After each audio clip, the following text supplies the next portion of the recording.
तो सभी बच्चों को गुड मॉर्निंग। क्या हाल है भाई? आपका फर्स्ट क्लास है बेटा? फर्स्ट है, ओके। तो सभी लोग बहुत अच्छे से पढ़ाई अपनी कर रहे हो? कल मैंने आप सभी को स्ट्रैटेजी दी थी पढ़ाई करने की। ऑडियो भेज दी मैंने। ऑडियो से कोई फर्क पड़ा? अभी तो सर एक ही दिन हुआ है। तो एक्चुअली ना मेरे से क्या हो गया, मैंने ऑडियो बनाया कॉन्ट्रैक्ट एक्ट का भी। मेरे को नहीं पता था कि ये व्हाट्सएप पे कुछ 15-16 MB से ऊपर नहीं जाता। तो एक काम करूंगा मैं, या तो टेलीग्राम पे भेज दूंगा या ड्राइव पे, यही कह रहा हूं मैं, या ड्राइव पे, ड्राइव का लिंक शेयर कर दूंगा। ठीक है। तो सेल्स ऑफ गुड्स एक्ट के छोटे छोटे यूनिट्स थे, तो वो मैंने एक साथ आपको चारों यूनिट के भेज दिए हैं। ऑडियो का बड़ा रोल प्ले होगा आपकी लाइफ में। आप ना उस ऑडियो को जैसे गाने सुनते हुए आते हो ना, वैसे ही प्ले किया करो। 6 मिनट में आपका यूनिट मैंने 6, 5, 4 मिनट में कंप्लीट किया हुआ है। ठीक है। मैक्सिमम 2 से 3 दिन में पूरा सिलेबस जहां तक हमने किया पूरा ऑडियो दे दूंगा। तो सबसे पहला एक ऑडियो वाला काम आपको बहुत अच्छे से करना है। रिवीजन की स्ट्रेटजी सब बच्चों के पास है, सबको PDF भी शेयर कर दिया है, क्लास भी मैंने ले ली है। रेगुलर क्लासेस में किस तरीके से आपको मेहनत करनी है सारी बातें हम कर चुके हैं। बस आपका अब एक काम रह गया, पढ़ना है ना जी। All well. कल की क्लास में मेरे प्यारे बच्चों हम लोगों ने स्टार्ट किया था एक बहुत ही अच्छा सा यूनिट। यूनिट का नाम है contract of indemnity and guarantee. एक बार मैं आपको कॉन्ट्रैक्ट ऑफ इंडेमनिटी को यहां पर रिवाइज कराना चाहता हूं। ठीक है, जो पढ़ा हुआ था। कुछ कोई स्टूडेंट है जो कल नहीं था क्लास में? आप तो नहीं थे, बाकी आप नहीं आए थे, ऑनलाइन भी नहीं लिया था। ठीक है, अब आई मैंने रात को अपलोड कर दिया वीडियो। रात को नहीं, शाम को ही कर दिया था, 5-6 बजे ही कर दिया था। ठीक है। तो contract of indemnity and contract of guarantee, कोई बात नहीं, कल जो क्लास में नहीं था कोई फर्क नहीं पड़ेगा, उसको आज समझ में आएगा। पहले मैंने आपको कॉन्ट्रैक्ट ऑफ इंडेमनिटी पढ़ाया। इंडेमनिटी वर्ड का मतलब मैंने कहा क्षतिपूर्ति। क्षति मीन्स नुकसान, पूर्ति मीन्स नुकसान की भरपाई, नुकसान का भुगतान, है ना जी। और कॉन्ट्रैक्ट ऑफ इंडेमनिटी मतलब एक पर्सन किसी दूसरे पर्सन से वादा कर रहा है, एग्रीमेंट कर रहा है कि अगर तुझे कोई नुकसान मेरी वजह से, अगर तुझे कोई नुकसान मेरी वजह से, या अगर तुझे कोई नुकसान किसी और की वजह से होता है तो मैं उस नुकसान की भरपाई करूंगा। और एक एग्जाम्पल मैंने आपको दिया था, इसका बेस्ट एग्जाम्पल था कॉन्ट्रैक्ट ऑफ इंश्योरेंस। याद है जी? कॉन्ट्रैक्ट ऑफ इंश्योरेंस, ये आपका टॉप एग्जाम्पल है। ठीक है। फिर मैंने आपको बताया इसको कहते हैं कॉन्ट्रैक्ट ऑफ इंडेमनिटी, जहां पर दो पार्टी होती है। वो बंदा जो प्रॉमिस करता है कि तुझे लॉस होगा तो मैं भरूंगा, उसको हम क्या बोलते हैं? इंडेमनीफायर। कॉन्ट्रैक्ट ऑफ इंश्योरेंस में इंश्योरेंस कंपनी ये बात बोलती है ना क्लाइंट को, अपने कस्टमर को, कि आप मुझे प्रीमियम पे करो। कल को आपकी गाड़ी का अगर एक्सीडेंट होता है तो एक्सीडेंट होने पर उस गाड़ी में लगने वाले सारे खर्चे कौन पूरे करेगा? मैं पूरे करूंगा। तो आई एम द इंडेमनीफायर। और वो पर्सन जिससे वादा किया गया है उसको आप क्या बोलोगे? Indemnity holder. ऑल वेल था? हाँ जी, लाइफ इंश्योरेंस भी यही है, बस वहां पेमेंट नॉमिनी को मिलती है। आपकी लाश पे 1 करोड़ नहीं रख सकते ना, तो वहां पर नॉमिनी को 1 करोड़ रुपए देंगे।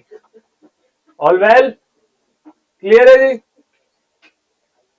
तो और आगे बढ़े हम, तो मैंने आपको अच्छा, इंडेमनिटी में जो कॉन्ट्रैक्ट बना है वो कंडक्ट ऑफ प्रोविजन हिमसेल्फ होता है और conduct of any other person. It means मैं आपके नुकसान की भरपाई आपके द्वारा किए, मेरे द्वारा हुए किसी गलती से, या कोई भी थर्ड पार्टी के द्वारा हुई किसी गलती से होगा।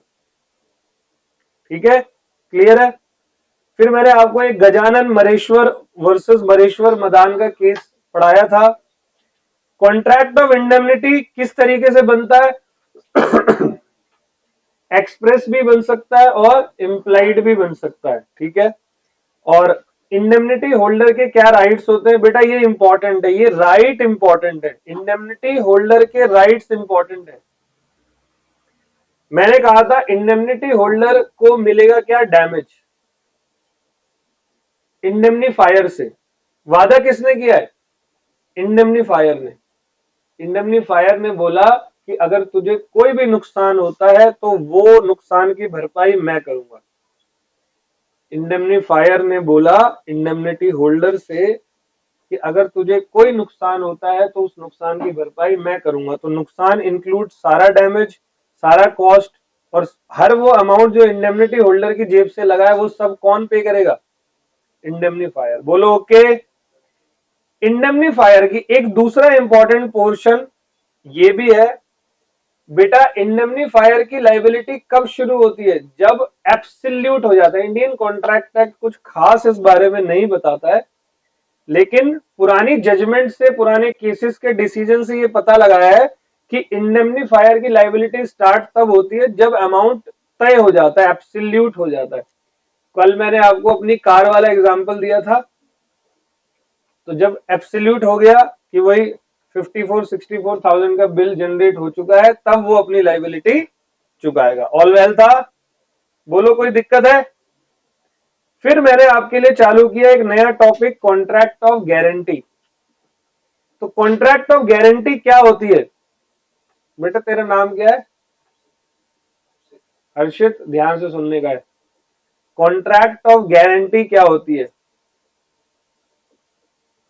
कॉन्ट्रैक्ट ऑफ गारंटी का मतलब होता है जहां पर एक पर्सन है, मान लो debtor, PD means principal debtor, debtor वो जाता है क्रेडिटर के पास कोई सामान उधार लेने या पैसे उधार लेने, तो क्रेडिटर उस डेटर को सामान या पैसे उधार देने से मना कर देता है, ये बोलकर कि भाई मैं तुझे पैसे या सामान उधार तभी दूंगा, लोन पर तभी दूंगा जब तू कोई गारंटर मेरे पास लेकर आएगा। कौन लेकर आएगा?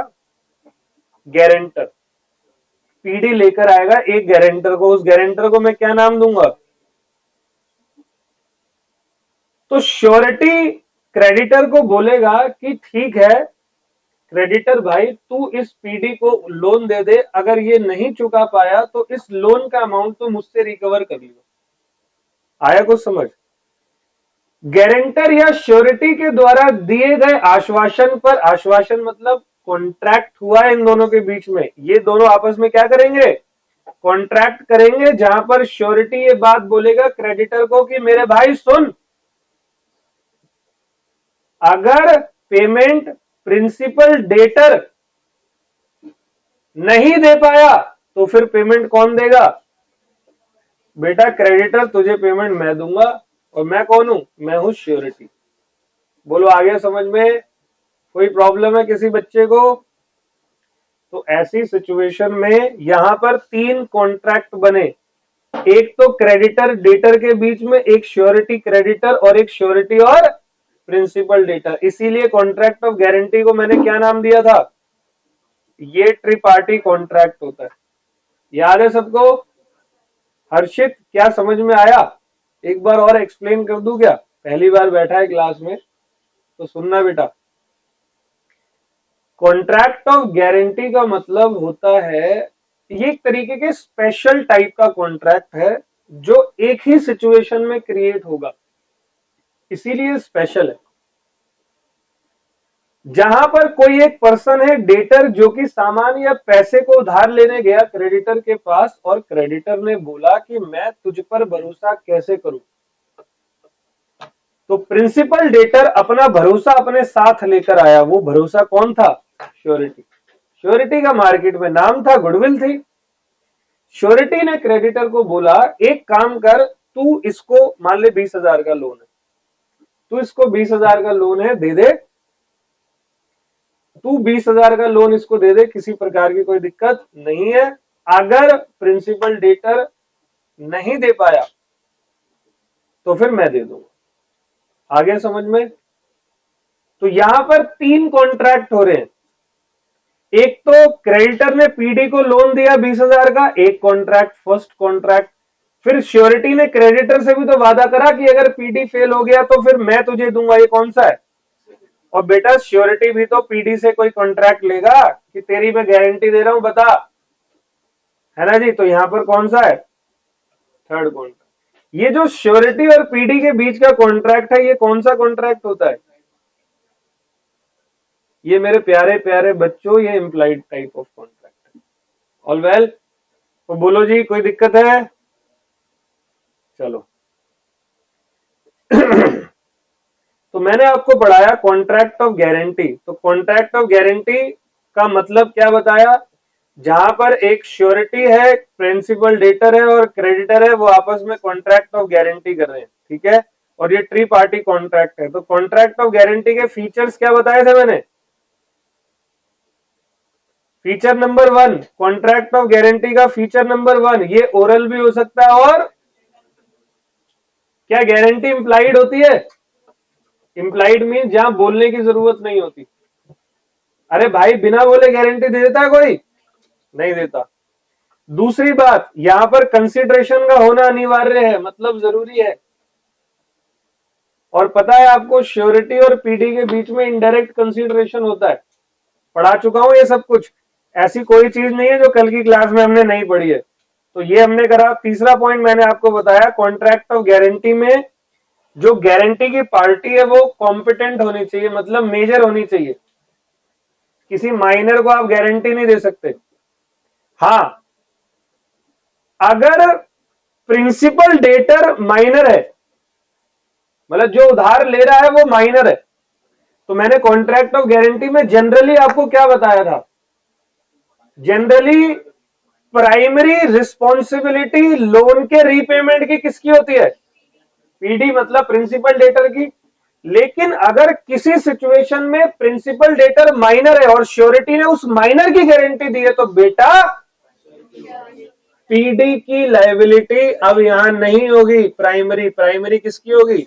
श्योरिटी की लायबिलिटी, क्योंकि प्रिंसिपल डेटर माइनर है। अरे बोलो जी। ओके। श्योरिटी की लायबिलिटी क्या होती है? Coextensive liability. Coextensive मतलब as it is, as similar. इनकी लायबिलिटी कौन सी होती है? Similar to. पीडी ने 20,000 लिए क्रेडिटर से, पीडी भाग गया, तो हर्षित बेटा श्योरिटी ने श्योरिटी दी थी, तो श्योरिटी कितने रुपए के लिए लाइबल होगा? तो वही है ना, as it is. Coextensive मतलब as it is liability. PD की जो थी, अब वही लाइबिलिटी किसकी आ जाएगी? श्योरिटी की। श्योरिटी की लाइबिलिटी प्राइमरी होती है या सेकेंडरी? सेकेंडरी। श्योरिटी की लाइबिलिटी ऑलवेज कौन सी होती है? Secondary liability. श्योरिटी की लाइबिलिटी कब शुरू होगी? कमेंसमेंट ऑफ श्योरिटीज लाइबिलिटी, जब पीडी डिफॉल्ट कर देगा। श्योरिटी की लाइबिलिटी शुरू होने वाली है पीडी के डिफॉल्ट करने पर। बोलो जी, ओके है? फिर अगला पॉइंट ये कहता है लिमिटेड लाइबिलिटी। क्या पीडी की श्योरिटी की लाइबिलिटी अनलिमिटेड होगी या लिमिटेड होगी? अनलिमिटेड नहीं होगी। क्यों नहीं होगी अनलिमिटेड? Very nice. वो अपने घर से थोड़ी लाएगा, जितने की गारंटी दी है उतने ही देगा ना, और उतना अमाउंट लिमिटेड है। मान लो क्रेडिटर ने पीडी को 1,00,000 का लोन दिया, लेकिन श्योरिटी ने गारंटी 70,000 की दी थी, तो 70,000 तक ही लाइबल होगा। इसी को कहते हैं लिमिटेड लाइबिलिटी। बोलो ओके? बेटा ये सब पढ़ाया हुआ पढ़ा रहा हूं, मतलब रिवाइज करवा रहा हूं अभी। अगर को श्योरिटी हो तो, एक से ज्यादा श्योरिटी हो तो फिर सारे श्योरिटी इक्वल रेशियो में लाइबल होंगे, और अगर रेशियो उनका तय नहीं है तो इक्वल, और तय है तो तय रेशियो में, बिल्कुल पार्टनरशिप की तरह। और ये लास्ट पढ़ाया था बस मैंने, टाइप्स ऑफ गारंटी। तो मेरे प्यारे बच्चों, गारंटी कितने टाइप के होते हैं? तो गारंटी होते हैं 2 टाइप। ठीक है, कौन कौन से? Very nice. Guarantee is of 2 types. पहले को आप बोलोगे सिंपल और स्पेसिफिक गारंटी, और दूसरे को आप बोलोगे कॉन्टिन्यूअस गारंटी। पहले को क्या बोला?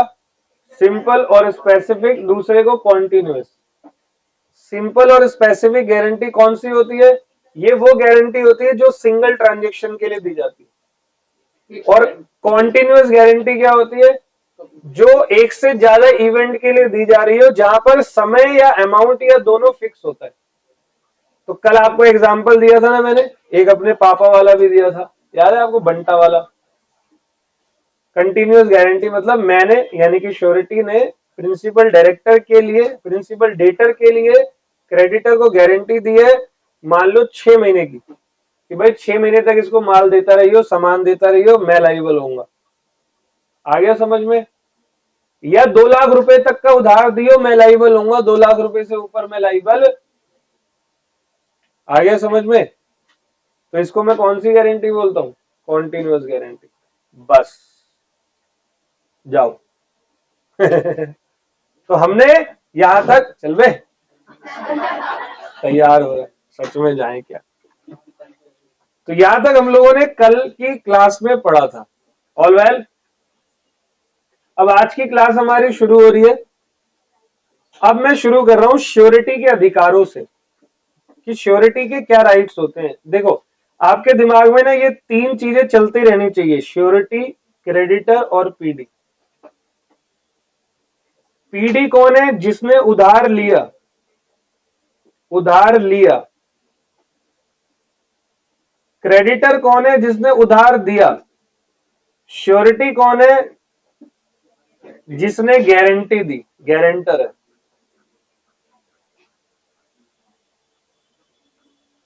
तो मैं इस श्योरिटी के अधिकारों की बात कर रहा हूं, कि जब कॉन्ट्रैक्ट ऑफ गारंटी बनता है तो इस श्योरिटी के क्या अधिकार होते हैं। ऑल वेल, तो श्योरिटी के अधिकारों की अगर मैं बात करूं तो सबसे पहला अधिकार श्योरिटी का क्या होता है? क्रेडिटर के अगेंस्ट में भी होता है, प्रिंसिपल डेटर के अगेंस्ट में भी होता है, और को श्योरिटी के बीच में अगेंस्ट में भी होता है। 3 के अगेंस्ट में। एक राइट अगेंस्ट द क्रेडिटर, एक राइट अगेंस्ट प्रिंसिपल डेटर, और एक राइट अगेंस्ट को श्योरिटी। 3 लोगों के बीच में इनके अधिकार। ऑल वेल, तो सबसे पहले ये वाला अधिकार मैं किसके खिलाफ कर रहा हूं? क्रेडिटर के खिलाफ। क्रेडिटर भाई, तेरे अगेंस्ट में मेरे पास क्या क्या राइट है। क्रेडिटर कौन है? जिसने लोन दिया है। अच्छा एक बात बताओ, क्रेडिटर ने पीडी को लोन दिया है, और पीडी ने क्रेडिटर को मान लो कोई सिक्योरिटी दी। सिक्योरिटी समझते हो? कोई गिरवी गिरवे रख दिया कुछ, ठीक है। पीडी जो है वो चुपचाप से भाग लिया, तो पीडी की जगह अब लाइबल कौन होगा? तो श्योरिटी को पे करने पड़े, पे करने पड़े, परे नहीं बेटा, पड़े, अरे तो किसको पे करने पड़े? श्योरिटी को। अब श्योरिटी ने पे कर दिए, अगर पीडी जेन्युइनली पे करता तो पीडी अपना क्या ले लेता? सिक्योरिटी वापस। पीडी की जगह पे किसने करे? तो क्या ये सिक्योरिटी वापस नहीं लेगा? नहीं लेगा। तो ऐसा क्यों कर रही है? लेगा या नहीं लेगा? तो यस, पहला अधिकार, तो फर्स्ट अधिकार है right to claim what? Security. ठीक है, तो कहता है when the guarantor repay the डेप्ट on default of PD, then the surety may claim the security from the creditor. All well? पहला ओके। अब दूसरा पॉइंट, भाई इसी सिचुएशन में पीडी भाग गया, पीडी ये निकल लिया, मान लो 20,000 का लोन था, तो अब पीडी के भागने पर लाइबल कौन होगा? श्योरिटी कितने रुपए के लिए लाइबल होगा? 20,000 के लिए लाइबल होगा। लेकिन इसी श्योरिटी को क्रेडिटर से पहले के 12,000 रुपए लेने थे। तो अब श्योरिटी क्रेडिटर को कितने पैसे देगा? अपने जो पैसे है वो सेट ऑफ करेगा या नहीं करेगा? या क्रेडिटर बोलेगा देख वो तो अलग सा हिसाब है हमारा, वो नहीं चलेगा? ऐसा होता है क्या? अलग सा मीन्स व्हाट? मुझे तुझसे पैसे लेने भी तो है, तो फटाफट से वो पैसे क्या कर दो? सेट ऑफ कर दो। तो दूसरा है right to claim set off. Set off means adjustment of mutual डेप्ट। जो भी म्यूचुअल डेप्ट है उसको हम क्या करेंगे? एडजस्ट करेंगे। तो कहता है इफ देयर इज एनी डेप्ट of the PD against the creditor then the surety may ask the creditor for firstly adjusting the debt and the surety will be liable for the balance amount only। तो surety liable होगा किस amount के लिए? Balance amount. बोलो okay? कोई दिक्कत किसी बच्चे को? कोई प्रॉब्लम नहीं? अब अगला पॉइंट ये कहता है चलो जी प्रिंसिपल डेटर के खिलाफ हमारे क्या क्या राइट्स होने वाले। तो पीडी क्रेडिटर के उसके उसमें समझ गए कि भाई श्योरिटी का क्रेडिटर के खिलाफ क्या राइट है? वो अपनी सिक्योरिटी ले लेगा और जो भी अमाउंट है वो सेट ऑफ कर लेगा। कोई म्यूचुअल डेप्ट है पहला, ओके। अच्छा अब पीडी के खिलाफ क्या करेगा? भाई श्योरिटी ने पेमेंट कर दी क्रेडिटर को, तो क्या पीडी बच गया? पीडी ने क्रेडिटर को नहीं करी, इस वजह से श्योरिटी को पेमेंट करनी पड़ी, तो क्या पीडी एंजॉय करेगा लाइफ? अब पीडी को पहले पकड़ रहा था क्रेडिटर, अब पीडी को कौन पकड़ेगा? तो पहला right of subrogation. Subrogation means बेटा सब्स्टिट्यूशन। पीडी के खिलाफ पहले राइट किसका था? क्रेडिटर का। अब क्रेडिटर की जगह कौन आ गया? Surety. This is called subrogation. क्या कहते हैं? What does that mean? Subrogation means it means substituting या substitution of one person by another person. Clear है? तो when the surety pays debt of PD, then surety gets all the rights which were earlier available to the creditor। जो पहले available थे किसके पास? Creditor के पास, वो सारे के सारे राइट्स आ जाएंगे। बोलो ओके? दूसरा point right to be indemnified. Indemnified मतलब क्षतिपूर्ति। सर ये तो आपने बताया था। अब एक बात बताओ, श्योरिटी को पेमेंट करनी पड़ी, किसको करनी पड़ी? क्रेडिटर को। क्यों करनी पड़ी? क्योंकि पीडी जो है पेमेंट नहीं कर पाया, भाग गया, कुछ भी हो गया। तो ऐसी सिचुएशन में since there is an implied contract of indemnity between surety and PD, so surety has right to recover everything like debt amount, cost of defending suit from PD. PD payment नहीं दे पाया, surety payment दे रहा है किसी बात पर, creditor ने किस पे केस कर दिया? श्योरिटी पर केस कर दिया कि भाई और केस किस पे होगा? ऑब्वियस ही बात है श्योरिटी पे ही होगा। तो अब इस सिचुएशन में श्योरिटी लाइबल होने वाला है। तो इस सिचुएशन के अंदर जब श्योरिटी लाइबल होने वाला है तो क्रेडिटर ने श्योरिटी पर केस किया, तो केस लड़ने में कोई खर्च हुआ होगा? तो ये सारा खर्च श्योरिटी किससे लेगा? बोलो आया लेना चाहिए या नहीं? उसी के चक्कर में तो फंसा है वो। सही है? तो दो पॉइंट इसके हो गए। अब अगला है को श्योरिटी के खिलाफ क्या राइट है? बताओ को श्योरिटी होता कौन है? हर्षित बेटे, को श्योरिटी मतलब जैसे इस सिचुएशन में श्योरिटी था क्रेडिटर और पीडी। क्रेडिटर ने 1 लाख का लोन दिया, तो श्योरिटी 1 और श्योरिटी 2 इन दोनों ने मिलकर 50-50 हजार रुपए की गारंटी दी है। All well. तो एक से ज्यादा श्योरिटी को हम क्या नाम देते हैं? को श्योरिटी का नाम देते हैं। जब भी बात एक से ज्यादा श्योरिटी की आएगी तो वहां पर कौन सी श्योरिटी बनेगी? को श्योरिटी। तो ऐसी सिचुएशन में को श्योरिटी के खिलाफ क्या राइट है? भाई सिंपल, क्रेडिटर ने पीडी को 1 लाख का लोन दिया, मैं मेरे साथ में दूसरे श्योरिटी ने मिलकर क्रेडिटर को यह वादा किया अगर ये पीडी नहीं दे पाएगा तो हम दोनों देंगे, और पीडी भाग गया। तो क्रेडिटर आया मेरे पास, लाओ भाई पैसा दो, वो तो निकल लिया। तो मेरे को श्योरिटी के खिलाफ क्या अधिकार है? मैं उससे उसका कंट्रीब्यूशन मांगूंगा या नहीं मांगूंगा? बोलो जी। तो यस, तो सबसे पहला अधिकार है मेरा right to ask for contribution, section 146। Section 146 कह रहा है right to ask for what? Contribution. तो यहां पर ए है, ए के साथ A1 है, बी और सी, ये बी कौन है? क्रेडिटर, सी पीडी है। तो if the entire amount of डेप्ट is paid by cosurety, मान लो ए ने अकेले पे कर दिया था, ठीक है, तो वो ए अब किससे ले लेगा? A1 से। Then he has a right to claim contribution from other cosurety. बोलो बच्चों, ऑल वेल है? देखो एग्जांपल देखो, A and A1 guarantees a loan of rupees 1 lakh given by B to किसको? C. On default of PD, A paid the entire amount of debt to B. A has right to ask contribution from other co-sureties, that is rupees 50,000, assuming contribution in what? Equal ratio. कोई problem है जी किसी बच्चे को? ठीक है। अब अगला point है, दूसरा point, right to share the benefit of security.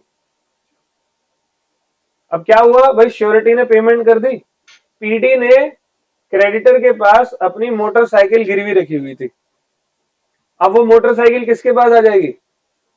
Surety के पास। तो श्योरिटी एक है या एक से ज्यादा है? तो फिर इंजॉय कौन करेगा उस मोटरसाइकिल से? मान लो उस बाइक को बेचकर दोनों आधा आधा पैसा लेंगे, या बेचेंगे नहीं तो बांट लेंगे, भाई 12 घंटे तेरे, दिन में मेरे पास रहेगी, रात को तेरे पास। ये तो घपला कर रहा है ना। तो ऐसा होगा, मंडे वेडनेसडे फ्राइडे मेरे पास, ट्यूसडे थर्सडे सैटरडे सैटरडे तेरे पास, संडे को डिपेंड करेगा किसका काम है, तेरे को जाना हो तो तू चले जियो, मेरे को जाना मैं चला जाऊंगा, म्यूचुअल। या एक संडे तेरा एक संडे मेरा, ऐसा कर सकते हैं नहीं? आपस में कोई भी अच्छे सा फैसला लेके हम डिवाइड कर लेंगे अपने सारे बेनिफिट्स। All well. जनरली लोग इसको बेच देते है जी। हाँ ठीक है, जनरली बेच देते, ठीक है, कोई दिक्कत? तो ये मेरे राइट्स हैं। देखो तीनों के खिलाफ श्योरिटी के राइट्स मैंने आपको एक्सप्लेन किए। किस किस के खिलाफ? पीडी के खिलाफ, क्रेडिटर के खिलाफ, और दूसरे को श्योरिटी के खिलाफ। ओके। अब यहां पर ये कह रहा है डिस्चार्ज ऑफ श्योरिटी। क्या श्योरिटी अपनी लाइबिलिटीज से मुक्त हो सकता है, डिस्चार्ज हो सकता है? क्या श्योरिटीज अपनी लाइबिलिटी से मुक्त हो सकता है? रिवोक कर लेगा है? एक बात बताओ, क्रेडिटर ने पीडी को श्योरिटी के कहने पर पैसे दिए 1 लाख,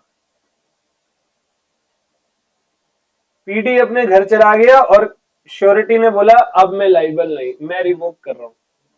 इसने क्या बोला? मैं रिवोक कर रहा हूं। तो इस क्रेडिटर के नाम में तो सी है, लेकिन क्या माथे में भी सी है? वो क्या बड़ा पागल है यार, ये तो अच्छा है, साले तू गारंटी दे, मैंने पैसा दे दिया, बाद में तू रिवोक भी कर ले, वाह जी वाह। कर सकते हैं ऐसे। अगर स्पेसिफिक गारंटी है ना, स्पेसिफिक गारंटी कौन सी होती है? जो एक इवेंट के लिए दी जाती है। तो यहाँ एक ही इवेंट के लिए दिलवाई है 1 लाख रुपए की गारंटी। तो जब तक वो पूरा ट्रांजेक्शन खत्म नहीं हो जाता तब तक श्योरिटी डिस्चार्ज नहीं हो सकता। All well. तो इस सिचुएशन में श्योरिटी कब डिस्चार्ज होगा? जब पूरा, या तो पीडी पूरी पेमेंट कर दे और पीडी डिफॉल्ट करेगा तो श्योरिटी तेरे को 1 लाख रुपए देने पड़ेंगे, और जब तू मुझे 1 लाख रुपए देगा तब तू डिस्चार्ज होगा, वरना तू डिस्चार्ज। बोलो यहां तक ओके है? लेकिन ये स्पेसिफिक गारंटी की बात कर रहा था। अब दूसरी सिचुएशन है, मान लो कॉन्टिन्यूअस गारंटी होती तो। कॉन्टिन्यूअस गारंटी क्या होती है? मैंने आपको बताया ना, एक श्योरिटी प्रिंसिपल डेटर के लिए क्रेडिटर को एक लंबे समय की या एक तय अमाउंट तक की गारंटी दे देता है। श्योरिटी ने बोला क्रेडिटर से कि भाई तू इसको 10 लाख रुपए तक का सामान दे दियो, कभी 20 का ले जाएगा, कभी 30,000 का, कभी 50,000 का, तो कितना भी ले जाए अप टू मैक्सिमम कितना होना चाहिए, 10 लाख रुपए तक की मैं गारंटी देता हूं। This is continuous guarantee. All well.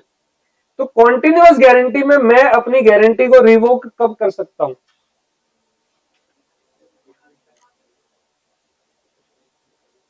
सुनो, एग्जाम्पल दे रहा हूं, ध्यान से सुनना। हाँ सुनना, श्योरिटी है क्रेडिटर और पीडी। श्योरिटी ने क्रेडिटर को कॉन्टिन्यूअस गारंटी दी है।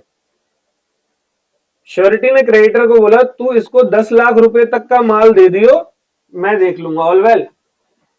क्रेडिटर ने पीडी को अभी तक कितने का दिया था?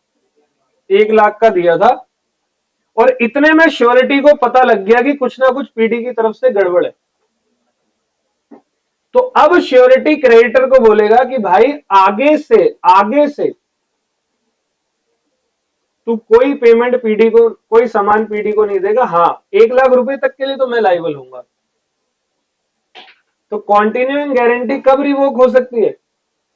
समय से पहले हो सकती है, लेकिन जितनी परफॉर्मेंस हो चुकी है उतने के लिए तो लायबिलिटी अभी भी होगी। हाँ, आगे से देने से मना कर देंगे। आ गया? और दो ही टाइप की गारंटी होती है, स्पेसिफिक और कॉन्टिन्यूअस। अरे आया नहीं आया? तो आ जाओ जी। रिवोकेशन ऑफ गारंटी, तो क्या गारंटी रिवोक हो सकती है? Specific guarantee, generally it can not be cancelled. लेकिन मान लो अभी ट्रांजेक्शन कंप्लीट नहीं हुई है तो रिवोक हो सकता है। जैसे क्या हुआ, पीडी ने श्योरिटी को पटा लिया 1 लाख की गारंटी के लिए, श्योरिटी ने क्रेडिटर को 1 लाख की गारंटी दे दी। क्रेडिटर ने पीडी को बोला कि पेमेंट मंडे को ले जाना। संडे को जब श्योरिटी की थोड़ी सा दिमाग ओपन हुआ, दिमाग की बत्ती ओपन हुई, श्योरिटी को पीडी के बारे में कुछ बातें पता लगी, तो उसने तुरंत फोन किया या तुरंत गया क्रेडिटर के पास कि भाई क्या तूने उसको पैसे दे दिए? तो क्रेडिटर ने बोला नहीं दिए, तो नहीं देने। नहीं आया समझ? तो यहां क्योंकि अभी परफॉर्म ही नहीं हुआ, क्रेडिटर ने तो दिए नहीं, क्रेडिटर का तो कोई नुकसान ही नहीं हुआ, तो आप रिवोक कर सकते हो गारंटी। बट अगर क्रेडिटर पेमेंट दे चुका था, अगर क्रेडिटर पेमेंट दे चुका था, तब वहां पर आप रिवोकेशन नहीं कर सकते हो। बोलो आ गया समझ में? बहुत सिंपल सी बात है। स्पेसिफिक गारंटी का मतलब वो गारंटी होती है जिसको एक बार अगर श्योरिटी ने दे दिया तो वो कैंसिल नहीं कर सकता अनटिल क्रेडिटर ने परफॉर्म ना कर दिया हो। अगर क्रेडिटर अभी परफॉर्म नहीं कर पाया तो surety can revoke even in case of specific guarantee. All well? ओ बोलो भाई। ओके, तो देखो लिखा है generally it can not be cancelled, however if the transaction relating to specific guarantee has not yet taken place, then surety can revoke the specific guarantee। बोलो okay है? अगली मेरी है कॉन्टिन्यूअस गारंटी। तो कहता the surety can cancel the continuous guarantee only for future transaction. बेटा future transaction के लिए सारी कॉन्टिन्यूअस गारंटी को मैं क्या कर सकता हूं? रिवोक कर सकता हूं, and not for those transaction which has already occurred. जो ट्रांजेक्शन हो चुकी है उसके लिए नहीं। जैसे मैंने अभी आपको एग्जांपल दिया ना कि 10 लाख रुपए की कंटिन्यूअस गारंटी श्योरिटी ने दी, क्रेडिटर पीडी को 1 लाख रुपए का माल दे चुका था। क्रेडिटर पीडी को कितना माल दे चुका था? 1 लाख का। श्योरिटी को पता लगा कि भाई पीडी में गड़बड़ है, तो श्योरिटी गया क्रेडिटर के पास, क्रेडिटर से बोला तू आगे का 9 लाख का माल मत देना इसको कभी भी, मैं उसके लिए जिम्मेदार नहीं हूंगा। हाँ, तुमने जो 1 लाख रुपए की पेमेंट करी उसके लिए आई विल लाइबल। बोलो ओके? अरे बोलो जी। अगर श्योरिटी मर गया तो जिसने गारंटी दी वही निकल लिए है। Very nice. अगर श्योरिटी मर गया तो पहले देखो स्पेशल कॉन्ट्रैक्ट, स्पेशल गारंटी है कॉन्टिन्यूअस गारंटी। अगर श्योरिटी मर गया तो श्योरिटी इज डिस्चार्ज और उसका लीगल रिप्रेजेंटेटिव भी लायबल नहीं होगा अगर श्योरिटी जब मरा उस टाइम पर क्रेडिटर ने पीडी को परफॉर्मेंस नहीं करी थी। लेकिन अगर क्रेडिटर ने पीडी को परफॉर्म कर दिया था, मतलब पेमेंट कर दी थी, और फिर बाद में श्योरिटी मरा है, तो अब श्योरिटी का लीगल रिप्रेजेंटेटिव नॉमिनी जो भी होगा विल बी लाइबल। बोलो ओके। लेकिन नहीं मरा होता तो, ओ सॉरी, पेमेंट नहीं करी होती क्रेडिटर ने तो पेमेंट ही नहीं हुई ना, अब क्या लाइबिलिटी आएगी। ऑल वेल, पूरा पढ़ रहा हूं, देखो श्योरिटी स्पेशल गारंटी में surety is discharge and also his legal representative shall not be liable if the surety has died before the contract between creditor and PD। बोलो ओके। वहीं दूसरी बात, अगर आप कॉन्टिन्यूअस गारंटी की करोगे तो कॉन्टिन्यूअस गारंटी ऑटोमेटिकली खत्म हो जाती है श्योरिटी के मरने से। लेकिन यहां भी एक बात बता दूं, जितनी परफॉर्मेंस क्रेडिटर के द्वारा पीडी को करी गई है उतने के लिए श्योरिटी का legal representative will be liable. बोलो बच्चों ओके, ठीक है।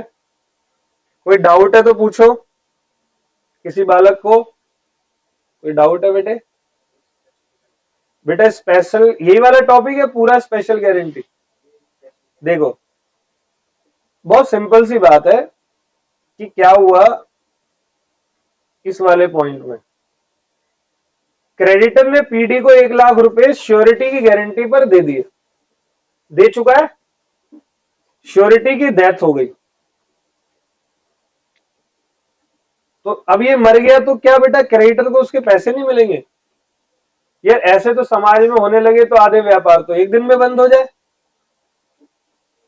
तो कोई अगर मरता है तो उसका होता है लीगल रिप्रेजेंटेटिव, जिसको मरे हुए बंदे का व्यापार जाएगा, संपत्ति जाएगी। तो बेटा व्यापार और संपत्ति में एसेट्स ट्रांसफर नहीं होती, सिर्फ लाइबिलिटीज भी ट्रांसफर होती है।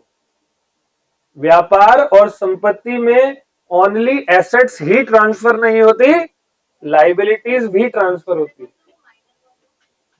ये तो कल भी पूछा था, तो कोई बात नहीं, माइनर हुआ तो उसके प्रॉपर्टी का एडमिनिस्ट्रेटर बिठाएंगे, वो लाइबल होंगे, ठीक है।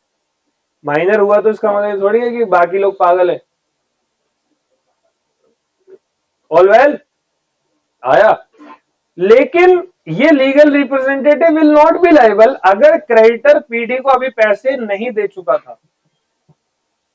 हुआ ऐसा, श्योरिटी ने बोला इसको पैसे दे देना, उसने कहा मंडे को दे दूंगा, संडे को ही श्योरिटी मर गया, तो खत्म कहानी, बात खत्म हो गई। ऑल वेल, बोलो कोई डाउट है? डेथ हो गया। अब देखो यहां पर है, अब कंटिन्यूअस गारंटी में क्या कहता है, continuous guarantee automatically comes to end on the death of surety. Here the legal representative of the surety will not be liable for all the transaction occurring after the date of the death. However, legal representative, उसको legal hire भी बोलते हैं, will be liable for all transaction before death of surety। की death से पहले की transaction के लिए वो बंदा लाइबल होगा। बोलो कोई दिक्कत? एक बार और अगला पॉइंट बता रहा हूं, ये ध्यान से सुनना। श्योरिटी क्रेडिटर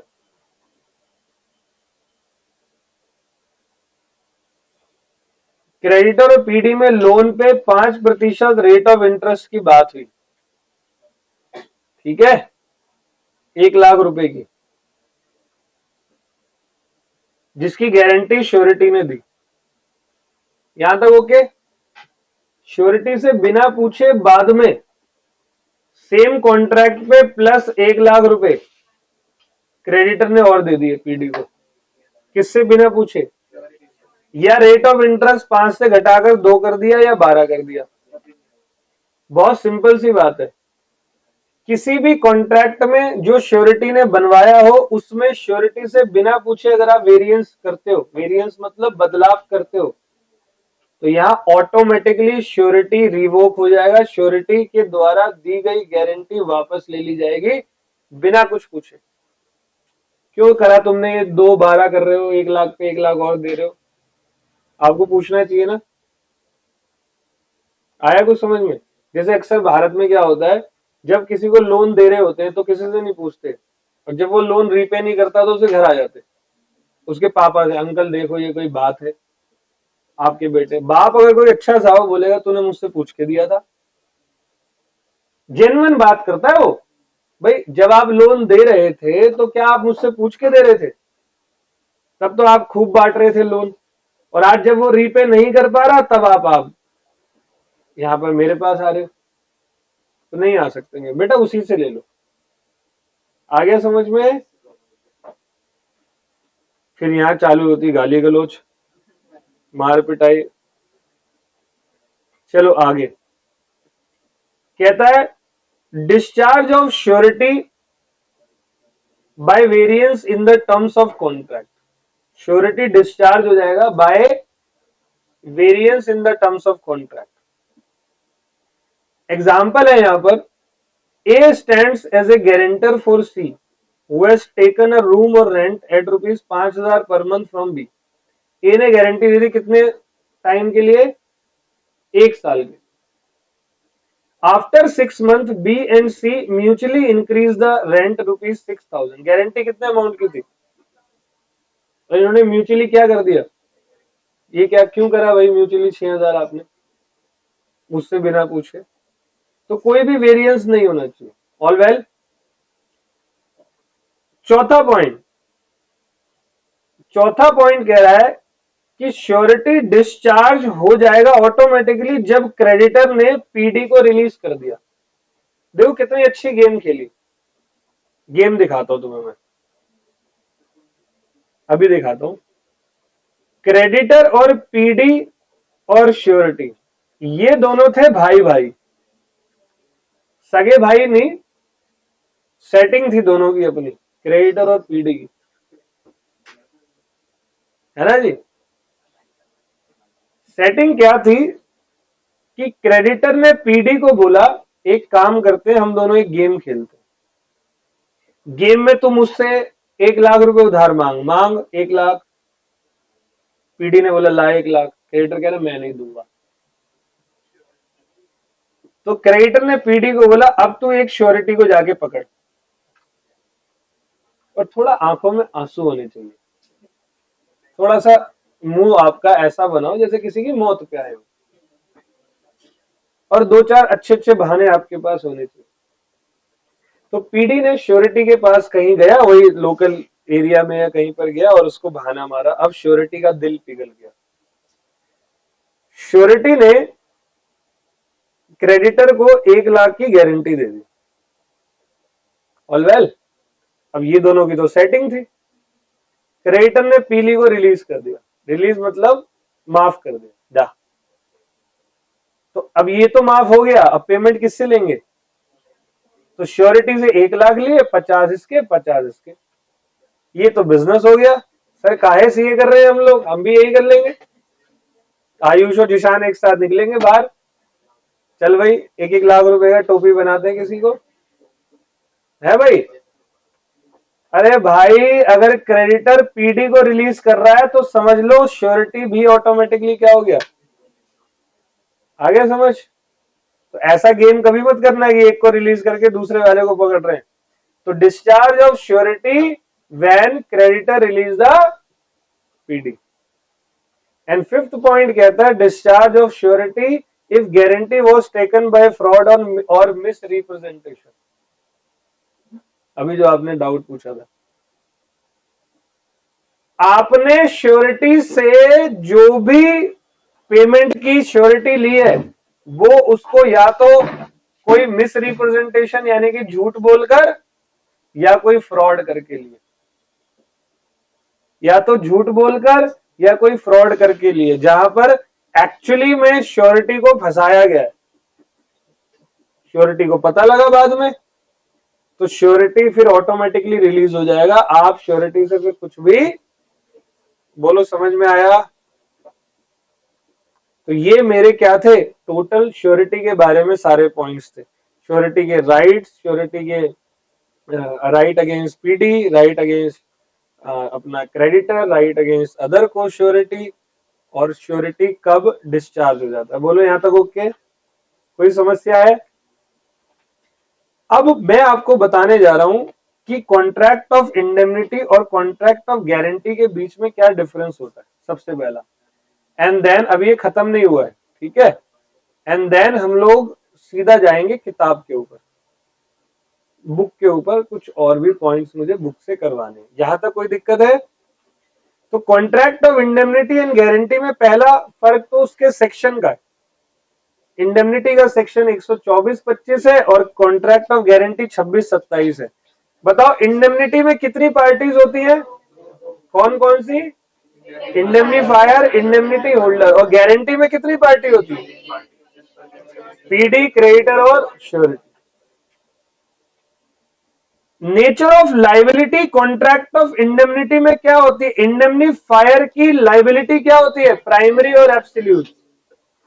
और श्योरिटी की लाइबिलिटी सेकेंडरी होती है। सेकेंडरी कब? जब पीडी फेल होगा तब श्योरिटी विल बी लाइबल। आ गया समझ में? आपको मैंने कल पढ़ाया था कि contract of guarantee includes contract of indemnity. बोलो हाँ या ना? यार एक बात बताओ, एक हिंदी लैंग्वेज में बात करता हूं। क्रेडिटर को श्योरिटी ने क्या वादा करा? अगर पीडी भाग गया तो तेरे पैसे मैं दूंगा। तो कॉन्ट्रैक्ट ऑफ इंडेमनिटी यही तो होता है। Indemnity means what? कि अगर तुझे कोई नुकसान हुआ तो तेरे नुकसान की भरपाई मैं करूंगा। तो श्योरिटी यहां पर यही तो बोल रहा है। तो कॉन्ट्रैक्ट ऑफ गारंटी में कॉन्ट्रैक्ट ऑफ इंडेमनिटी इंक्लूड होता है, लेकिन मेरे भाइयों कॉन्ट्रैक्ट ऑफ इंडेमनिटी में कॉन्ट्रैक्ट ऑफ गारंटी इंक्लूड नहीं होता है। कॉन्ट्रैक्ट ऑफ इंडेमनिटी में contract of guarantee include. All well, कोई प्रॉब्लम? ठीक है, तो आ रहे हैं जरा आगे की तरफ। कॉन्ट्रैक्ट ऑफ गारंटी,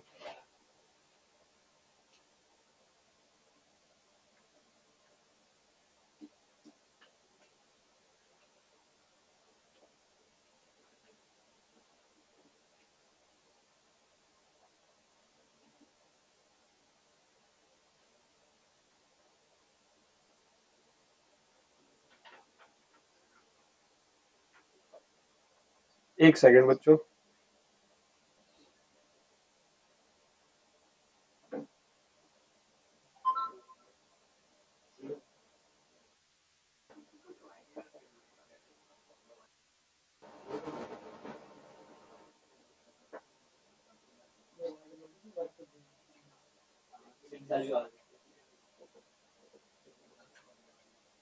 एक मिनट, बस एक मिनट।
ट्रेन में 10-20 रुपए मिल सकते हैं या नहीं?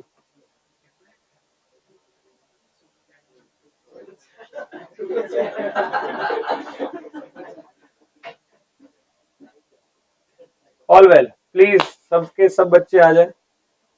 तो हमने यूनिट नंबर 7 शुरू किया है, शुरू किया और अभी खत्म नहीं हुआ है। कुछ मेजर पोर्शन मैंने आपको नोट से दिखाए और सब कुछ सेम मैं आपको यहां से भी दिखाते हुए जाऊंगा। तो contract of indemnity section 1 to 4 meaning okay है, ठीक है। और कॉन्ट्रैक्ट ऑफ इंडेमनिटी करने के बाद मैं आपके सामने आया लेकर contract of guarantee. All well, contract of guarantee में 3 पार्टी होती है, कौन कौन सी? श्योरिटी, पीडी और कौन होता है तीसरा? क्रेडिटर। कोई डाउट है? बोलो मेरे प्यारो। नहीं है सर, कोई डाउट नहीं है। मैंने आपको बताया primary liability contract of guarantee में किसकी होती है? प्रिंसिपल डेटर की। और सेकेंडरी लाइबिलिटी किसकी होती है? श्योरिटी की। यहां तक ओके था? आप श्योरिटी से कभी भी कोई मिस रिप्रेजेंटेशन और कॉन्सीलमेंट मतलब छुपाकर कोई कॉन्ट्रैक्ट नहीं कर सकते, करते हो तो बहुत मार पड़ेगी। ऑल वेल, फिर मैंने आपको बताया गारंटी कितने टाइप की होती है, एक मेरी स्पेसिफिक होती है और एक क्या होती है? Continuing guarantee. स्पेसिफिक और कॉन्टिन्यूइंग गारंटी में क्या डिफरेंस है? स्पेसिफिक एक इवेंट के लिए, continuous more than one event. All well, surety की लाइबिलिटी सबसे पहले मैंने बताया कौन सी होती है? को एक्सटेंसिव लाइबिलिटी। श्योरिटी की कौन सी लाइबिलिटी होती है? को एक्सटेंसिव मतलब similar as it is. Surety की लाइबिलिटी कब शुरू होती है? जब प्रिंसिपल डेटर डिफॉल्ट करता है। श्योरिटी की लाइबिलिटी सेकेंडरी होती है। श्योरिटी की लाइबिलिटी कॉन्टिन्यूअस भी हो सकती है, मतलब अगर श्योरिटी ने वादा किया था सीरीज ऑफ ट्रांजेक्शन के लिए तो वो कॉन्टिन्यूअस लाइबल होगा, और अगर सिंगल के लिए बोला तो, लेकिन कॉन्टिन्यूअस में टाइम पीरियड का गैप होता है। All well, all well. चलो अगला पॉइंट है liability of two persons primary liable not affected by arrangement between them that one shall be surety on others default। ये टॉपिक है, जरा ध्यान से समझना है क्या है। जब दो या दो से ज्यादा बंदे when two person, जब दो बंदे कॉन्ट्रैक्ट करते हैं किसी थर्ड पर्सन से to undertake a certain liability. कौन से दो बंदे कर रहे हैं? और यहां थर्ड पर्सन कौन है? नहीं आया समझ? सुनना, बहुत अच्छा पॉइंट है, ध्यान से सुनना, मैं आपको एक्सप्लेन करता हूं।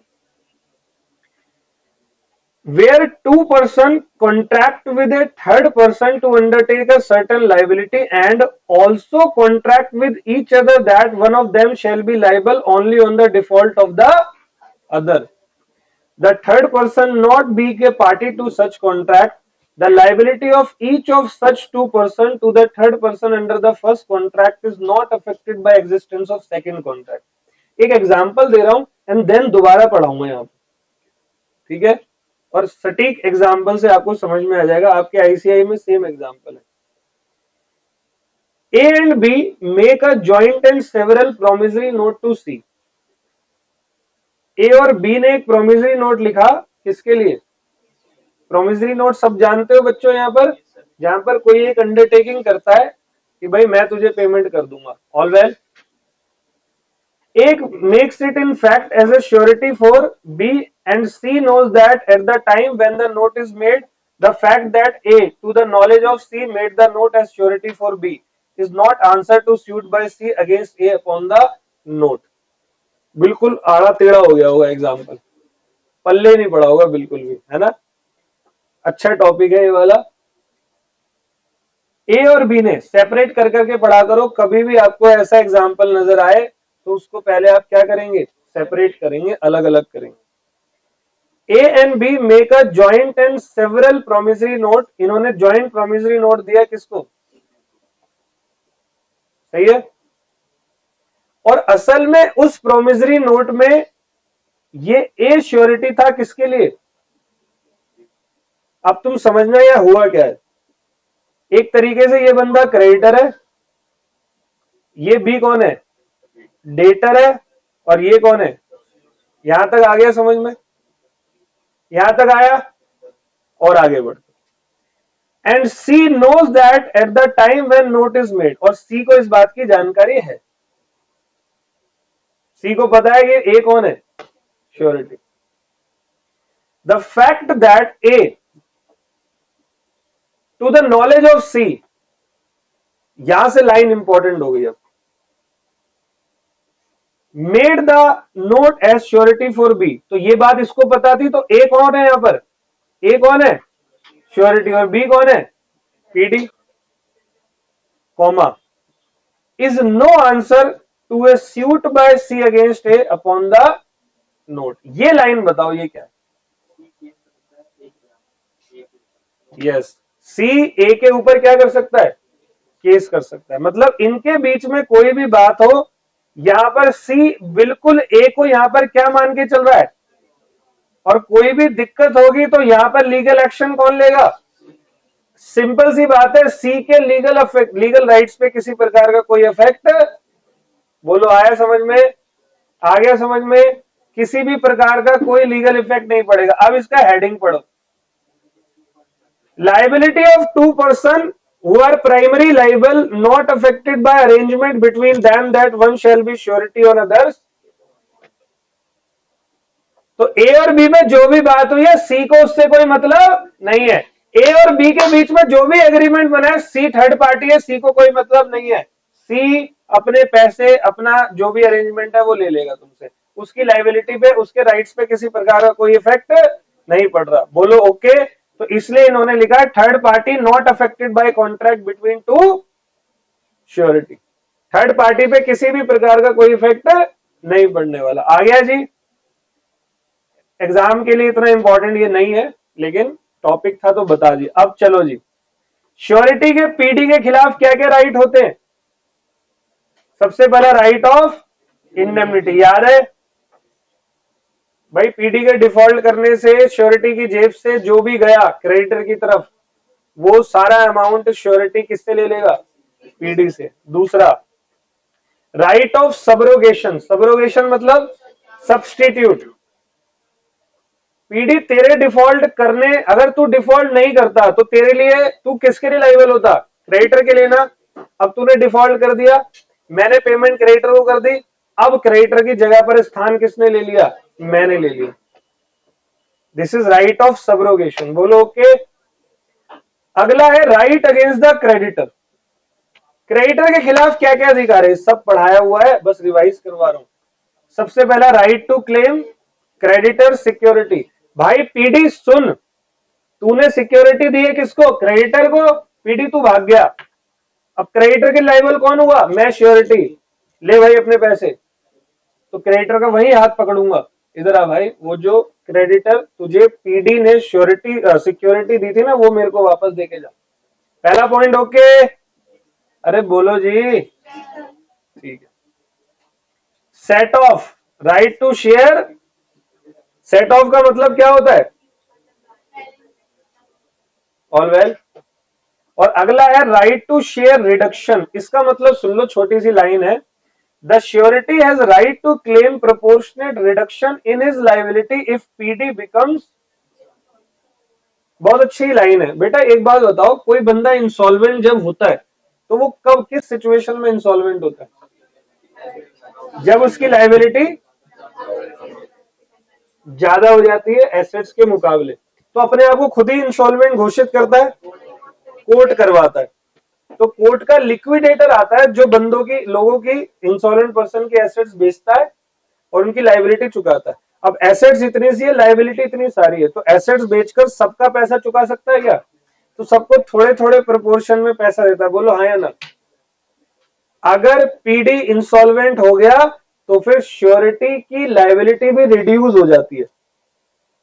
कितने अमाउंट तक? जितना वो पे कर सकता है। कि कौन? प्रिंसिपल। जितना एसेट्स प्रिंसिपल डेटर के पास होता, और लिक्विडेटर जब एसेट्स बेचकर क्रेडिटर को जितना पैसा देता उतना ही श्योरिटी देगा। नहीं समझे? दोबारा बता रहा हूं, इंसॉल्वेंट पर्सन पे लायबिलिटी 1 करोड़ की है, इंसॉल्वेंट पर्सन पर एसेट्स 40 लाख रुपए की है, तो लिक्विडेटर अब क्या करेगा? जिसको 10 रुपए देने उसको कितने देगा? ₹4। तो ऐसे में जब पीडी की लाइबिलिटी अगर ₹10 की थी तो श्योरिटी अब वो अमाउंट 10 नहीं चुकाएगा, श्योरिटी कितना चुकाएगा? ₹4। आगे समझ में कोई डाउट है बेटा? आया हर्षित? क्लियर है? ओके। को श्योरिटी के खिलाफ मेरे क्या राइट्स हैं? सबसे पहला को श्योरिटी से बोलूंगा भाई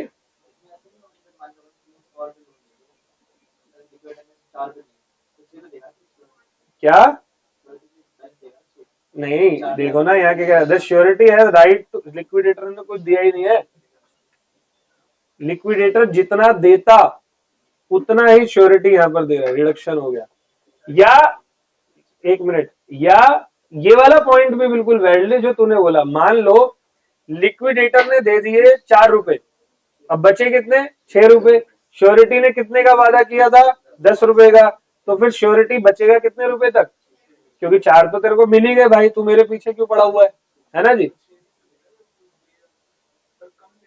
अरे एक बार बताओ ना, श्योरिटी ने 10 का वादा किया ना, तो लिक्विडेटर तो ₹4 दे चुका है, तो उसकी लाइबिलिटी रिड्यूस तो होनी पड़ेगी ना।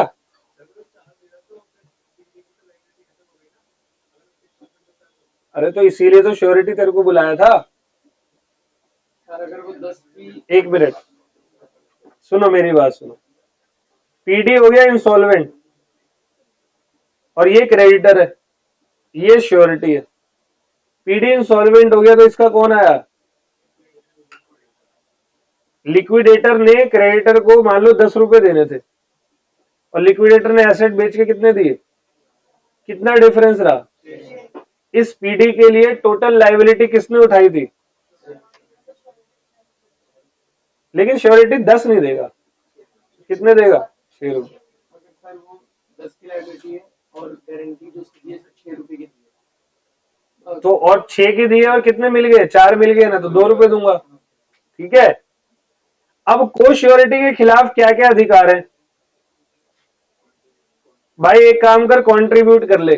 तो जनरली तो इक्वली कंट्रीब्यूट करते हैं, या किस रेशियो में? लेकिन सुनो, यहां पर कुछ एक्सेप्शंस भी हैं। हो सकता है कुछ को श्योरिटी ने अपने राइट्स को सिक्योर किया हो। मतलब 3 को श्योरिटी है, एक ने बोला भाई मैं मात्र 20,000 तक लाइबल हूं, तुम चाहे 1 करोड़ दे दो, तो वो कितना लाइबल होगा?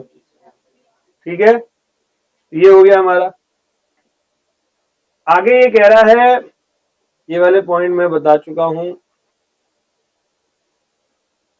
Right to share benefit of security बता चुका हूं। जब को श्योरिटी पैसे देंगे तो बेनिफिट ऑफ सिक्योरिटी भी तो लेंगे। श्योरिटी कब डिस्चार्ज हो जाता है लाइबिलिटी से अपनी?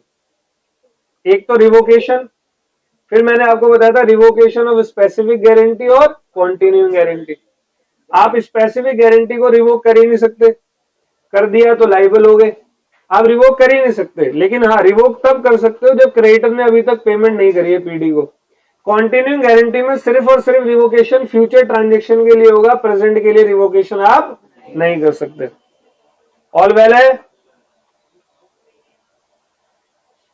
अगर मर गया श्योरिटी तो लीगल आया लाइबल होगा, स्पेसिफिक के लिए भी और कॉन्टिन्यूइंग के लिए भी। कॉन्टिन्यूइंग के लिए लीगल आया, फ्यूचर ट्रांजेक्शन लाइबल नहीं होगा, फ्यूचर ट्रांजेक्शन के लिए लाइबल नहीं होगा। और डिस्चार्ज बाय एक पॉइंट है क्या? नोवेशन। बेटा ये पता है नोवेशन?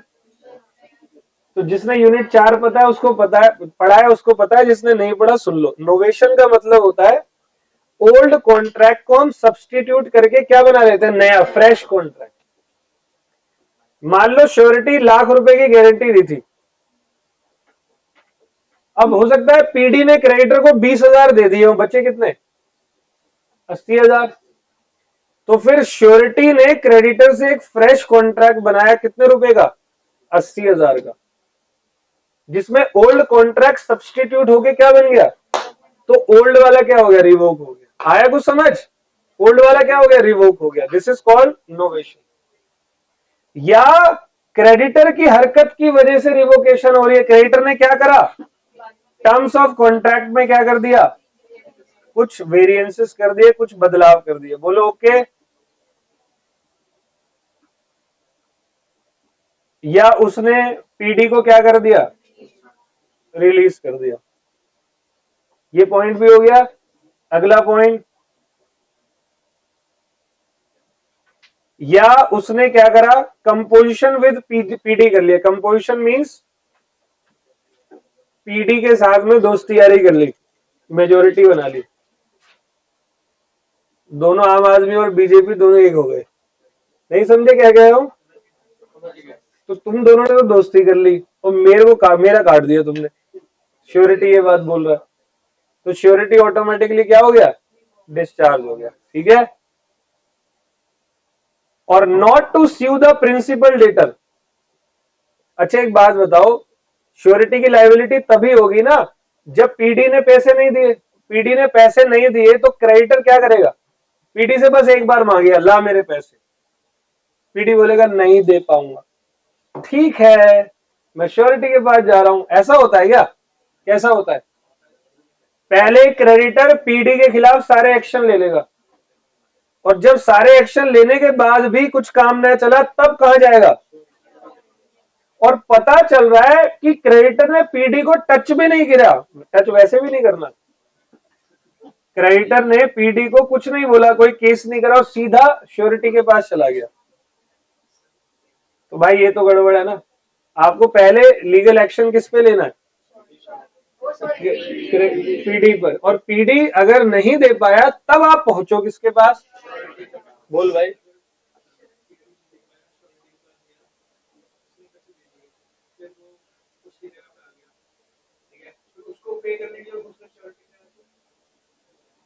यार ऐसे तो ये तो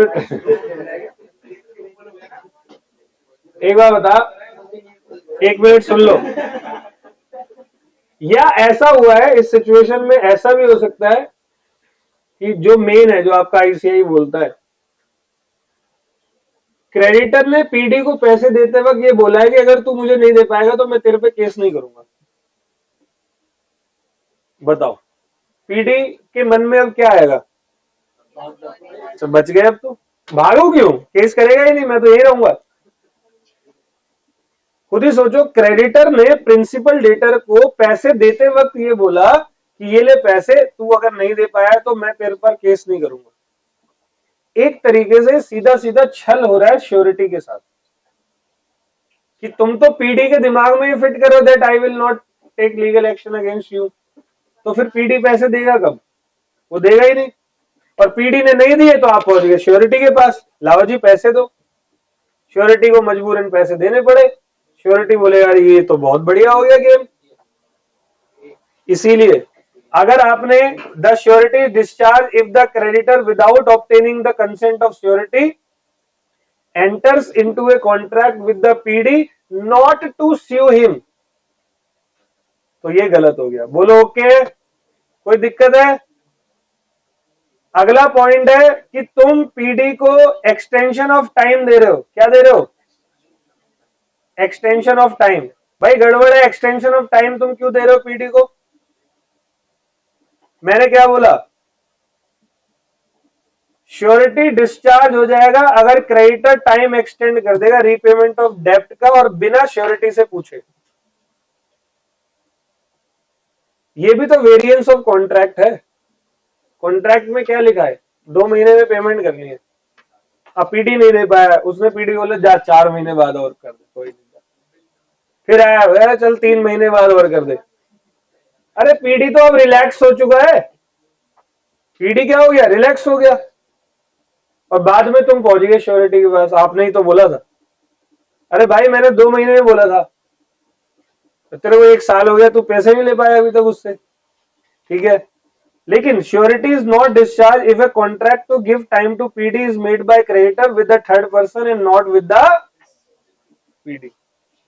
हाँ, अब यहां पर श्योरिटी डिस्चार्ज नहीं होगा अगर एक कॉन्ट्रैक्ट पीडी को समय देने का क्रेडिटर ने पीडी से बनाया ही नहीं। किसके साथ बनाया, किसी थर्ड पार्टी से, जैसे बिल्स ऑफ एक्सचेंज में होता है।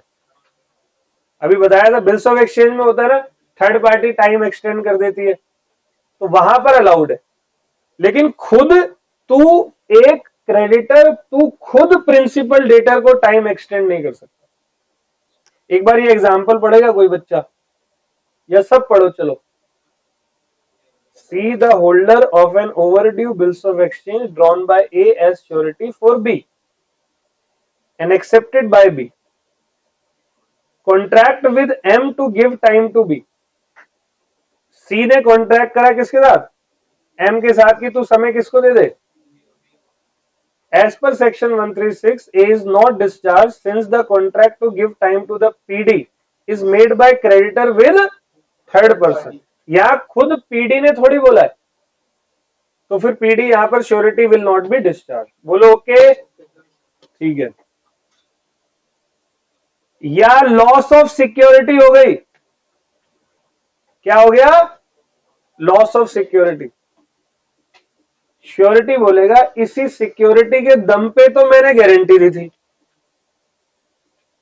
और यही सिक्योरिटी तुझसे खो गई, मैं भी डिस्चार्ज। नहीं समझे? पीडी ने क्रेडिटर को रिंग दी, ठीक है, रिंग दे दी। श्योरिटी ने बोला अच्छा रिंग गोल्ड है, ठीक है चलो, ये नहीं दे पाया तो मैं दे दूंगा पैसे। ऑल वेल, यहां तक ओके। क्रेडिटर ने रिंग खो दी, अब श्योरिटी उसी रिंग के दम पर तो श्योरिटी देने आया था, वही तुमने खो दी। All well. या क्रेडिटर कोई ओमिशन, कोई गड़बड़ कर रहा है, क्रेडिटर कोई ऐसा काम कर रहा है जो श्योरिटी के राइट्स के खिलाफ है, कोई उल्टा काम, omits to do any act which is duty to the surety require him to do and eventual remedy of the surety against the PD is thereby impaired, then surety is what? Simple। आप कोई inconsistence काम कर रहे हो तो आप क्या होने वाले हो? आपके द्वारा किए गए इनकंसिस्टेंट काम से कौन डिस्चार्ज हो जाएगा? श्योरिटी। कोई भी इनकंसिस्टेंस या गलत काम आप नहीं कर सकते। देखो एक यहां पर मैं एग्जांपल देता हूं। B contract to build a ship for C for a given sum to be paid by installment as the work reaches certain stage। B ship C के लिए शिप बिल्ड कर रहा है, जितना काम होता जाएगा पेमेंट मिलती जाएगी। यहां तक okay. A becomes surety to C for B's due performance of contract। A surety किसके लिए बन गया? C के लिए। All well. शिप कौन बना रहा है? बी। पेमेंट कौन करेगा? सी। और ए ने क्या बना ली? अपनी श्योरिटी बना ली। तो जो बी है वो शिप किसके दम पर, किसकी बात के दम पर बना रहा है? ए की। All well. आगे है C without the knowledge of A prepays to B the last two installment. उसने बिना श्योरिटी से पूछे पाछे क्या कर दिया? पेमेंट दे दी। As per 139, A is discharged by the prepayment since prepayment amount to such an act which is inconsistent with the right of, and the eventual remedy of surety against the PD is thereby impaired। अरे भाई मैंने guarantee दिलवाई क्यों थी? कि तेरी instalment punctually पे करेगा, और उस बंदे ने खुद ही बिना श्योरिटी से पूछे जो है वो इंस्टॉलमेंट पे कर दी। तो ऐसे में मेरी वैल्यू क्या है? कुछ नहीं है ना। तो फिर मैं क्या हो गया? डिस्चार्ज। चलो करो, जब तू खुद ही दे रहा है तो खुद ही दे दे भाई, हमसे क्यों पूछ रहे हो? और तू रिसीव भी खुद ही कर रहा है तो तू ही ले ले। बोलो ओके है जी, क्लियर? कोई दिक्कत, कोई प्रॉब्लम? आगे, by the invalidation of the contract of guarantee, surety discharge हो जाएगा अगर कॉन्ट्रैक्ट ऑफ गारंटी क्या हो जाएगी? इनवैलिड। अब इनवैलिड कैसे होती है? बाद में पता लगा साले ने फ्रॉड किया था। क्या पता लगा बाद में? इसने क्या किया था? या गारंटी मुझसे जो ली थी वो कुछ मटेरियल, कुछ इंपॉर्टेंट सर्कमस्टांसेस को छुपा कर ली थी, मुझसे बताया ही नहीं तुमने कि पीडी पे पहले से 4 फ्रॉड के केस चल रहे, और क्रेडिटर ये बात जानता था और फिर भी तुमने गारंटी दे दी। बोलो ओके, क्लियर है? तो ये सारी सिचुएशन में क्या होगा, हमारा कॉन्ट्रैक्ट ऑफ गारंटी इनवैलिडेट हो जाएगा। All well, contract of indemnity और गारंटी पढ़ा दिया मैंने। All well, contract of indemnity क्या है, बोलो। जहां इंडेमनीफायर इंडेमनिटी होल्डर को कह रहा है कि मैं मेरे द्वारा किए गए किसी हरकत या किसी थर्ड पार्टी के द्वारा किए गए हरकत पर आपको पेमेंट करूंगा, this is contract of what, indemnity. Guarantee, तीन पार्टी कॉन्ट्रैक्ट ऑफ इंडेमनिटी में कितने, एक को इंडेमनीफायर और एक को इंडेमनिटी होल्डर, या क्रेडिटर पीडी और इंडेमनीफायर की लायबिलिटी क्या होती है, श्योरिटी की क्या होती है। इंडेमनीफायर की लायबिलिटी कब अराइज होती है, जब कोई कंटिंजेंट इवेंट हो जाता है, जैसे कार का एक्सीडेंट हो गया तो मैं तुझे पैसे दूंगा। और श्योरिटी की लायबिलिटी कब अराइज होती है, जब नॉन पेमेंट होती है पीडी के द्वारा। टाइम टू एक्ट, इंडेमनीफायर को, the indemnifier need not act at the request of indemnity holder, दोनों अलग काम है। श्योरिटी हमेशा किसकी रिक्वेस्ट पर काम करता है, पीडी की। अगर पीडी रिक्वेस्ट करने नहीं आया तो श्योरिटी खुद जाएगा, लोगों को पकड़ेगा, भाई आजा गारंटी ले ले प्लीज यार, मेरा बहुत गुडविल है, ले लेना गारंटी। ऐसा होता है क्या? ठीक है, ये पॉइंट मैंने करवा दिए हैं और यहां मेरा contract of indemnity and guarantee complete होता है। कैसा लगा जी? है जी? एक काम करेंगे, कल की क्लास में पहले कॉन्ट्रैक्ट ऑफ गारंटी और इंडेमनिटी पूरा का पूरा रिवाइज करेंगे, और ये रिवीजन मैं तुम लोगों से पूछ के करूंगा, मतलब तुम लोग मेरे को आंसर देना। तो देखें कल कितना कोई पढ़ के आता है, प्रॉपर पढ़कर आना एक एक वर्ड। ऑल वेल, चलो फिर मिलते हैं अगली क्लास में। Thank you.